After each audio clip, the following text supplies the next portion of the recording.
ಸಚಿವ ಸತೀಶ್ ಬಾಮೈದನಿಗೆ ಇಡಿ ಶಾಕ್ ಕೊಟ್ಟಿದೆ. ಮಂಜುನಾಥ್ ಅವರ ಮನೆಯಲ್ಲಿ ಚಿನ್ನಾಭರಣ ಕೂಡ ಪತ್ತೆಯಾಗಿದೆ.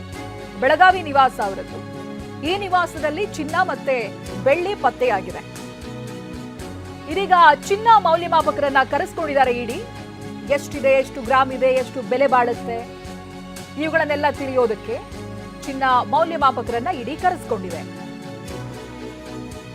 ಮಂಜುನಾಥ್ ಅವರ ಬೆಳಗಾವಿ ನಿವಾಸದಲ್ಲಿ ಚಿನ್ನ ಮತ್ತೆ ಬೆಳ್ಳಿ ಪತ್ತೆಯಾಗಿದೆ. ಮಂಜುನಾಥ್ ಸಚಿವ ಸತೀಶ್ ಅವರ ಬಾಮೈದ ಆಗ್ತಾರೆ. ಇದೀಗ ಅವರ ಮನೆಯಲ್ಲಿ ಇಡಿ ಪರಿಶೀಲನೆ ಮಾಡ್ತಾ ಇದೆ. ಗಮನಿಸಬಹುದು ನಾವು, ಇದಾಗಲೇ ಕೆಲ ಚಿನ್ನ ಮತ್ತೆ ಬೆಳ್ಳಿ ಪತ್ತೆಯಾಗಿದೆ. ಅವುಗಳ ಮೌಲ್ಯವನ್ನು ತಿಳಿಯೋದಕ್ಕೆ ಇದೀಗ ಇಡಿ ಚಿನ್ನ ಮೌಲ್ಯಮಾಪಕರನ್ನ ಕರೆಸ್ಕೊಂಡಿದ್ದಾರೆ. ಬಹುಶಃ ಇನ್ನಷ್ಟು ಸಮಯ ಹಿಡಿಯುತ್ತೆ. ಇಬ್ರು ಗೋಲ್ಡ್ ವ್ಯಾಲ್ಯೂಯೇಷನ್ ಮಾಡೋರು ಕೂಡ ಮಂಜುನಾಥ್ ಅವರ ನಿವಾಸಕ್ಕೆ ಬಂದಿರೋದನ್ನ ನಾವು ಗಮನಿಸಬಹುದು. ಆ ಮಾಪನದ ಮೀಟರ್ ಇದೆ, ಅದರ ಜೊತೆಗೇನೆ ಮಂಜುನಾಥ್ ಅವರ ಮನೆಗೆ ಬಂದಿದ್ದಾರೆ. 1 ಗ್ರಾಮ್ಗಳ ಲೆಕ್ಕದಲ್ಲಿ, ಆಮೇಲೆ ಎಷ್ಟು ಹಳೆಯದ್ದು, ಸಾಲಿಡ್ ಗೋಲ್ಡಾ, ಹೋಲೋ ಗೋಲ್ಡಾ, ಇವುಗಳನ್ನೆಲ್ಲ ಮೌಲ್ಯಮಾಪಕರು ಹೇಳ್ತಾರೆ. ಸೊ ಅದರ ಮೇಲೆ ಅದರ ಬೆಲೆಯನ್ನು ನಿರ್ಧಾರ ಮಾಡಿ ಇಂತಿಷ್ಟು ಸಿಕ್ಕಿದೆ ಅನ್ನೋದಾಗಿ ರೆಕಾರ್ಡ್ ಮಾಡ್ಕೊಳ್ತಾರೆ ಇಡಿ. ಸೊ ಹಾಗಾಗಿ ಇದೀಗ ಚಿನ್ನ ಮತ್ತೆ ಬೆಳ್ಳಿ ಸಿಕ್ಕಿರುವ ಬೆನ್ನಲ್ಲೇ ಚಿನ್ನ ಮೌಲ್ಯಮಾಪಕರನ್ನ ಕರೆಸ್ಕೊಂಡಿದ್ದಾರೆ. ಇಬ್ರು ಕೂಡ ಅವ್ರ ನಿವಾಸಕ್ಕೆ ಹೋಗಿರುವಂಥ ದೃಶ್ಯಗಳು ಕೂಡ ಸಿಗ್ತಾ ಇದೆ ನಮಗೆ, ಗಮನಿಸ್ತಾ ಇದ್ದೀರಿ ನೀವು. ಇದೀಗ ಬೆಳಗಾವಿ ನಿವಾಸದೊಳಗಿದ್ದಾರೆ ಮಂಜುನಾಥ್ ಅವರ ಮನೆಯೊಳಗೆ ಚಿನ್ನದ ಮೌಲ್ಯಮಾಪಕರು. ಪರಿಶೀಲನೆ ನಡೆಯುತ್ತಾ ಇದೆ. ಜೊತೆಗೆ ಏನೇನು ಸಿಗ್ತಾ ಇದೆಯೋ ಅವುಗಳನ್ನ ಕಲೆ ಹಾಕ್ತಾ ಇದ್ದಾರೆ ಇಡಿ ಅಧಿಕಾರಿಗಳು. ಮಂಜುನಾಥ್ ಮನೆಯಲ್ಲಿ ಆಸ್ತಿ ಪತ್ರ ಕೂಡ ಪತ್ತೆಯಾಗಿದೆ. ಬೆಳಗಾವಿಯ ಟಿವಿ ಸೆಂಟರ್ನಲ್ಲಿರುವಂತಹ ನಿವಾಸ ಇದು. ಸತತ 10 ಗಂಟೆಗಳಿಂದ ಶೋಧವನ್ನ ನಡೆಸ್ತಾ ಇದ್ದಾರೆ ಇಡಿ ಅಧಿಕಾರಿಗಳು. ಬೇನಾಮಿ ಆಸ್ತಿ ಪತ್ರಗಳು ಇಡಿಗೆ ಲಭ್ಯವಾಗಿದ್ದಾವೆ ಅನ್ನೋ ಮಾಹಿತಿ ಲಭ್ಯವಾಗ್ತಾ ಇದೆ.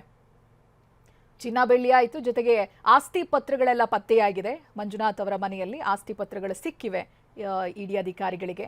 ಬೆಳಗಾವಿಯ ಟಿವಿ ಸೆಂಟರ್ನಲ್ಲಿರುವಂತಹ ನಿವಾಸ, ಆ ನಿವಾಸದ ವಿಜುವಲ್ ಕೂಡ ಗಮನಿಸಬಹುದು ನೀವು. ಇದೀಗ ಸುಮಾರು 10 ಗಂಟೆ ಆಗಿದೆ. ಸತತ 10 ಗಂಟೆಗಳಿಂದಲೂ ಕೂಡ ಇಲ್ಲಿ ಶೋಧವನ್ನು ನಡೆಸ್ತಾ ಇದ್ದಾರೆ ಇಡಿ ಅಧಿಕಾರಿಗಳು. ಬೇನಾಮಿ ಆಸ್ತಿ ಪತ್ರಗಳು ಇಡಿಗೆ ಸಿಕ್ಕಿದೆ ಅನ್ನುವಂಥ ಮಾಹಿತಿ ಲಭ್ಯವಾಗ್ತಾ ಇದೆ. ಸಾಮಾನ್ಯವಾಗಿ ಇಡಿ ಕೆಲ ದಾಖಲೆಗಳನ್ನ, ಮಾಹಿತಿಗಳನ್ನ ಇಟ್ಕೊಂಡೇ ಬಂದಿರ್ತಾರೆ. ಈ ರೀತಿಯಾಗಿ ಸಿಗಬಹುದು, ಇರಬಹುದು, ಏನಾದರೂ ಆಗಿರಬಹುದು ಅನ್ನೋದಾಗಿ. ಸೊ ಅವರ ಲೆಕ್ಕಾಚಾರದ ಪ್ರಕಾರ ಇದೀಗ ಬೇನಾಮಿ ಆಸ್ತಿ ಪತ್ರಗಳು ಕೂಡ ಲಭ್ಯ ಆಗಿದೆ. 10 ಗಂಟೆಗಳ ಶೋಧವನ್ನು ನಡೆಸಿದ್ದಾರೆ. ಚಿನ್ನ ಮತ್ತೆ ಬೆಳ್ಳಿ ಕೂಡ ಪತ್ತೆಯಾಗಿದೆ. ಪ್ರತಿನಿಧಿ ಸಹದೇವ್ ಲೈವ್ ನಲ್ಲಿ ಜಾಯ್ನ್ ಆಗ್ತಾ ಇದ್ದಾರೆ. ಸಹದೇವ್, ಏನೇನು ಡೀಟೇಲ್ಸ್ಗಳು ಸಿಗ್ತಾ ಇದೆ? ಬೇನಾಮಿ ಆಸ್ತಿ ಪತ್ರ, ಚಿನ್ನ ಬೆಳ್ಳಿ, ಕೆಲ ಮಾಹಿತಿಗಳು ಗೊತ್ತಾಗ್ತಾ ಇದೆ. Inside details Sahadev. ಚೈತ್ರ, ಮಂಜುನಾಥ್ ಅವರ ಮನೆ ಮೇಲೆ ಏನು ದಾಳಿ ನಡೆದಿದೆ, ದಾಳಿ ಸತತ 10 ಗಂಟೆಗಳಿಂದ ಕೂಡ ಮುಂದುವರೆದಿರುವಂಥದ್ದು. ಇನ್ನೂ ಕೂಡ ಇಡಿ ಅಧಿಕಾರಿಗಳು ಬೆಳಗಾವಿಯ 6 ಕಡೆಗಳಲ್ಲಿ ತಲಾಶೆಯನ್ನು ನಡೆಸ್ತಾ ಇರುವಂಥದ್ದು. ಸದ್ಯ ಈಗ ಬೆಳಗಾವಿಯ ಟಿವಿ ಸೆಂಟರ್ನಲ್ಲಿ ಏನು ಮಂಜುನಾಥನ ನಿವಾಸ ಏನಿದೆ, ಆ ನಿವಾಸದಲ್ಲಿ ಬೆಳಗ್ಗೆಯಿಂದಲೂ ಕೂಡ ತಲಾಶೆ ನಡೀತಾ ಇರುವಂಥದ್ದು. ಆರಂಭಿಕ ಹಂತದಲ್ಲಿ ಸಂಪೂರ್ಣ ಮಾಹಿತಿಯನ್ನು ಪಡೆದಂಥ ಇಡಿ ಅಧಿಕಾರಿಗಳು ಮನೆಯನ್ನು ತಲಾಶೆ ಮಾಡುವಂಥ ಸಂದರ್ಭದಲ್ಲಿ ಅಪಾರ ಪ್ರಮಾಣದಲ್ಲಿ ಚಿನ್ನ ಕೂಡ ಪತ್ತೆಯಾಗಿರುವಂಥದ್ದು. ಸದ್ಯ ನಾನೇನಿದ್ದೇನೆ ಇದೇ ಮನೆಯಲ್ಲಿ ಈಗ ಚಿನ್ನ ಪತ್ತೆಯಾಗಿರುವಂಥದ್ದು.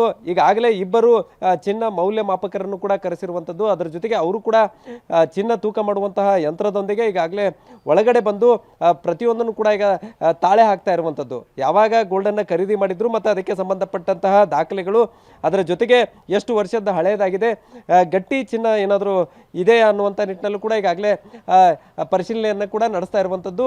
ಸದ್ಯ ಈಗ ಈ ಒಂದು ಮನೆಯನ್ನು ಹೊರತುಪಡಿಸಿ ಬೆಳಗಾವಿಯ 10 ಕಡೆಗಳಲ್ಲೂ ಕೂಡ, ಬೆಳಗಾವಿ ಸೇರಿದಂತೆ ರಾಜ್ಯದ 10 ಕಡೆಗಳಲ್ಲಿ ಈಗಾಗಲೇ ದಾಳಿಯಾಗಿರುವಂಥದ್ದು. ಬೆಂಗಳೂರಿನ ನಿವಾಸದಲ್ಲಿ ಸದ್ಯ ಈಗ ಈ ಒಂದು ಮಂಜುನಾಥ್ ಅವರು ಕೂಡ ಇದ್ದಾರೆ. ಅವರಿಂದಲೂ ಕೂಡ ಸಾಕಷ್ಟು ಮಾಹಿತಿಗಳನ್ನು ಪಡೆದುಕೊಂಡಿದ್ದಾರೆ. ಮತ್ತು ಇನ್ನೊಂದು ಏನಂತಂದರೆ, ಬೆಳಗ್ಗೆ ಆರಂಭಿಕ ಹಂತದಲ್ಲಿ ಕೆಲವೊಂದಿಷ್ಟು ಬೇನಾಮಿ ಬಾರ್ ಲೈಸೆನ್ಸ್ಗಳು ಸಿಕ್ಕಿದ್ವು ಅನ್ನುವಂಥ ಮಾಹಿತಿ ಇತ್ತು. ಈಗ ಆಸ್ತಿಗೆ ಸಂಬಂಧಪಟ್ಟಂತಹ ದಾಖಲೆಗಳು ಕೂಡ ಇಡಿ ಅಧಿಕಾರಿಗಳಿಗೆ ಸಿಕ್ಕಿದ್ದಾವೆ ಅನ್ನುವಂಥ ಮಾಹಿತಿ ಕೂಡ ಇರುವಂಥದ್ದು. ಹೀಗಾಗಿ ಏನು ಈ ದಾಳಿ ಏನಿದೆ, ದಾಳಿ ಮುಂದುವರೆದಿದ್ದು ಒಂದು ಕಡೆ ಆದರೆ, ಈ ಅಬಕಾರಿ ಇಲಾಖೆಯಲ್ಲಿ ಅತಿ ದೊಡ್ಡ ದಾಳಿ ಇದಾಗುವಂತಹ ಸಾಧ್ಯತೆ ಕೂಡ ಇರುವಂಥದ್ದು. ಯಾಕಂದರೆ ಒಂದು ಕಡೆ ಬರೀ ಮಂಜುನಾಥ್ ಅಷ್ಟೇ ಅಲ್ಲ, ಮಂಜುನಾಥನ ಜೊತೆಗೆ ನಿಕಟಪೂರ್ವ ಬಹಳಷ್ಟು ಹತ್ತಿರದ ಸಂಬಂಧವನ್ನು ಇಟ್ಕೊಂಡಂತಹ ತುಮಕೂರು ಎಕ್ಸೈಸ್ DC, ಅದರ ಜೊತೆಗೆ ಬೆಳಗಾವಿಯ ಎಕ್ಸೈಸ್ DYSP ಸೇರಿದಂತೆ ಬಹಳಷ್ಟು ಸಾಕಷ್ಟು ಅಧಿಕಾರಿಗಳ ಮೇಲೆ ಕೂಡ ಈಗಾಗಲೇ ದಾಳಿ ಆಗಿರುವಂಥದ್ದು. ಅದರ ಜೊತೆಗೆ ಇನ್ನೊಂದು ಏನಂತಂದರೆ ಮೈಸೂರಿನಲ್ಲಿ ಇವರ ಸ್ನೇಹಿತೆ ಮನೆ ಮೇಲೂ ಕೂಡ ದಾಳಿ ಆಗಿರುವಂಥದ್ದು. ಅವ್ರನ್ನೂ ಕೂಡ ಈಗಾಗಲೇ ಇಡಿ ಅವರು ಸಾಕಷ್ಟು ಮಾಹಿತಿಯನ್ನು ಪಡೆದುಕೊಳ್ತಾ ಇದ್ದಾರೆ ಮತ್ತು ಅವರ ಮನೆಯಲ್ಲೂ ಕೂಡ ತಲಾಶೆಯನ್ನು ನಡೆಸ್ತಾ ಇರುವಂಥದ್ದು. ಹೀಗಾಗಿ ಏನು ಇವತ್ತು ಮತ್ತು ನಾಳೆವರೆಗೂ ಕೂಡ ಈ ಒಂದು ದಾಳಿ ಮುಂದುವರಿಯುವಂಥ ಸಾಧ್ಯತೆ ಇರುವಂಥದ್ದು. ಯಾಕಂದರೆ ದೊಡ್ಡ ಮಟ್ಟದ ಹಗರಣ ಇಲ್ಲಿ ನಡೆದಿದೆ ಅನ್ನುವಂಥದ್ದು ಮತ್ತು ಅಕ್ರಮ ನಡೆದಿದೆ ಅಥವಾ ವಿದೇಶಕ್ಕೆ ಇವರಿಂದ ಹಣ ವರ್ಗಾವಣೆ ಆಗಿದೆ ಅನ್ನುವಂಥ ನಿಟ್ಟಿನಲ್ಲೂ ಕೂಡ ಈಗಾಗಲೇ ಮಾಹಿತಿಯನ್ನು ಪಡೆದುಕೊಂಡು ಪ್ರತಿಯೊಂದು ದಾಖಲೆಗಳನ್ನು ವಶಕ್ಕೆ ಪಡೆದು ಎಲ್ಲವನ್ನು ತಾಳೆ ಹಾಕುವಂಥ ಕೆಲಸವನ್ನು ಸದ್ಯ ಈಗ ಇಡಿ ಅಧಿಕಾರಿಗಳು ಮಾಡ್ತಾ ಇರುವಂಥದ್ದು. Chaitra, okay, thank you Sahadev ಮನೆ ಮಾಹಿತಿಗಾಗಿ.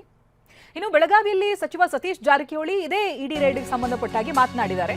ಯಾವ ಕಾರಣಕ್ಕೆ ಇಡಿ ದಾಳಿಯಾಗಿದೆ ಗೊತ್ತಿಲ್ಲ, ಎಷ್ಟು ಕಡೆ ದಾಳಿಯಾಗಿದೆ ಅನ್ನೋದು ಗೊತ್ತಿಲ್ಲ, ಹೀಗಂತ ಬೆಳಗಾವಿಯಲ್ಲಿ ಸಚಿವ ಸತೀಶ್ ಜಾರಕಿಹೊಳಿ ಹೇಳಿದ್ದಾರೆ.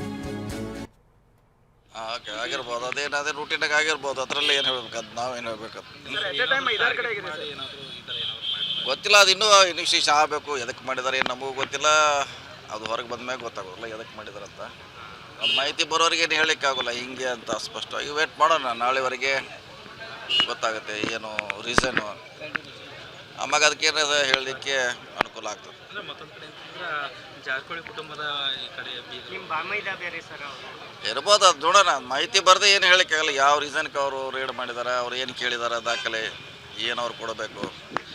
ಬಂದಮೇಲೆ ನಾಳೆ ಮಟ್ಟ ವೇಟ್ ಮಾಡೋಣ. ಏನಂತ ಅರ್ಜೆಂಟ್ ಏನಿಲ್ಲ. ಹೌದೌದು, 7 ಕಡೆ ಆಗಿರ್ಬೋದು, 8-10 ಆಗಿರ್ಬೋದು, ಅದು ಗೊತ್ತಿಲ್ಲ. ಟಿ ವಿಯಲ್ಲಿ ಬರ್ತಾ ಇದೆ, ನಾವು ನೋಡಿದ್ವಿ ಅಷ್ಟೇ. ಸೊ ನಾಳೆಗೆ ಅದ್ರ ಬಗ್ಗೆ ಹೇಳೋಣ, ಮಾಹಿತಿ ಸಿಕ್ಕಾಗ ಹೇಳ್ತೀವಿ. ಈಗ ಹೆಂಗೆ ಹೇಳ್ತಿಲ್ಲ, ನಾಳೆ ಬೇಕಾದ್ರೆ ರಾಜಕೀಯ ಐತಿಯೋ ಇಲ್ಲ ಅನ್ನೋದು ನಾಳೆ ಗೊತ್ತಾಗೋದು. ಇವತ್ತು ಗೊತ್ತಾಗೋದು. ಇವತ್ತಲ್ಲ ನಾಳೆ ನಮ್ಮ ಮೇಲೆ ಇಡಿ ಐಟಿ ದಾಳಿ ಆಗಬಹುದು. ನಮ್ಮನ್ನ ಎಷ್ಟು ದಿನ ಬಿಡ್ತಾರೋ ಗೊತ್ತಿಲ್ಲ ಅಂತ ಪ್ರಿಯಾಂಕ್ ಖರ್ಗೆ ಹೇಳಿದ್ದಾರೆ. ಸಾವಿರಾರು ದಾಳಿಗಳಾಗಿವೆ, ಅವು ರಾಜಕೀಯ ಪ್ರೇರಿತ ದಾಳಿ. ತನಿಖಾ ಸಂಸ್ಥೆಗಳು ಕೇಂದ್ರ ಸರ್ಕಾರದ ಕೈಗೊಂಬೆಗಳಾಗಿದೆ.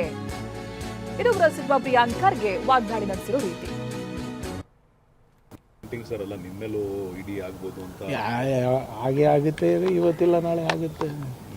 ನಾವೇನು ಈಗ ಜೀವ ಬೆದರಿಕೆ ಕೊಟ್ಟಿಲ್ವ ಮೊನ್ನೆ MP ಅವರು, ಸಿಟ್ಟಿಂಗ್ MP ಹೇಳ್ತಾರೆ. ಎಷ್ಟು ಸರಿ ನಮ್ಮ ಸಿಟ್ಟಿಂಗ್ MLAಗಳು ಹೇಳಿಲ್ವ ನಮ್ಮ ಬಗ್ಗೆ. IT ಇಡಿ ಅಂತಲ್ಲ, ನಮ್ಮ ಮೇಲೆ ಏನಾದರೂ ಆಗ್ಬೋದು. ನಾವು ಹೇಳ್ತಾ ಇಲ್ಲ, BJP ಅವ್ರು ಹೇಳ್ತಾ ಇರೋದು. ನಮ್ಮವ್ರು ಯಾರು ಹೇಳ್ತಾ ಇಲ್ಲಲ್ಲ. ಸಿಟ್ಟಿಂಗ್ BJP MP ಹೇಳ್ತಾ ಇದ್ದಾರೆ, MLAಗಳು ಹೇಳ್ತಾ ಇದ್ದಾರೆ, ಸಾಮಾಜಿಕ ಜಾಲತಾಣದಲ್ಲಿ ಹೇಳ್ತಾ ಇದ್ದಾರೆ, ನಮಗೆ ಕರೆ ಮಾಡಿ ಹೇಳ್ತಾ ಇದ್ದಾರೆ. What is new in this? Minting sir ಅಲ್ಲ, ನಿಮ್ಮೇಲೂ ಇಡಿ ಆಗ್ಬೋದು ಅಂತ ಹಾಗೆ ಆಗುತ್ತೆ. ಇವತ್ತಿಲ್ಲ ನಾಳೆ ಆಗುತ್ತೆ. ನಾವೇನು ಈಗ ಜೀವ ಬೆದರಿಕೆ ಕೊಟ್ಟಿಲ್ವ ಮೊನ್ನೆ MP ಅವರು, ಸಿಟ್ಟಿಂಗ್ MP ಹೇಳ್ತಾರೆ. ಎಷ್ಟು ಸರಿ ನಮ್ಮ ಸಿಟ್ಟಿಂಗ್ MLAಗಳು ಹೇಳಿಲ್ವ ನಮ್ಮ ಬಗ್ಗೆ. IT ಇಡಿ ಅಂತಲ್ಲ, ನಮ್ಮ ಮೇಲೆ ಏನಾದರೂ ಆಗ್ಬೋದು. ನಾವು ಹೇಳ್ತಾ ಇಲ್ಲ, BJP ಅವ್ರು ಹೇಳ್ತಾ ಇರೋದು. ನಮ್ಮವ್ರು ಯಾರು ಹೇಳ್ತಾ ಇಲ್ಲಲ್ಲ. ಸಿಟ್ಟಿಂಗ್ BJP MP ಹೇಳ್ತಾ ಇದ್ದಾರೆ, MLAಗಳು ಹೇಳ್ತಾ ಇದ್ದಾರೆ, ಸಾಮಾಜಿಕ ಜಾಲತಾಣದಲ್ಲಿ ಹೇಳ್ತಾ ಇದ್ದಾರೆ, ನಮಗೆ ಕರೆ ಮಾಡಿ ಹೇಳ್ತಾ ಇದ್ದಾರೆ. What is new in this? Minting sir ಅಲ್ಲ, ನಿಮ್ಮೇಲೂ ಇಡಿ ಆಗ್ಬೋದು ಅಂತ ಹಾಗೆ ಆಗುತ್ತೆ.